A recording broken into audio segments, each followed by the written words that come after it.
sebuah zaman yang dikatakan edan atau gemblung, sebuah zaman yang disinggungnya dalam karya seratnya yang terkemuka, yakni Serat Kolotito.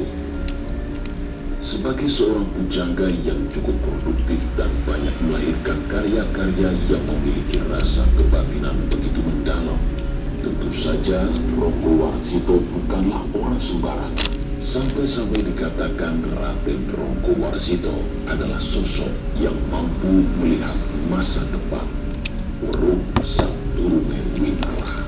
Bahkan kematiannya pun menjadi misteri besar, mengingat Raden Ronggo Warsito ibarat berpamitan dan menuliskan sendiri waktu wafatnya secara tepat dalam Serat Sabto Jati.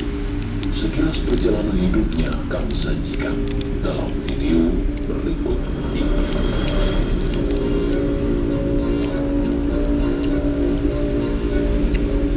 Raden Ngabei Ronggo Warsito yang memiliki nama asli Bagus Burhan lahir di kampung Yosodipuran, Surakarta pada hari Senin 15 Maret 1802. Warsito merupakan putra pasangan Sutiro Dimejo dan Nyai Ageng Pajang Sworo yang lahir semasa pemerintahan Sri Susunan Pakubuwono keempat.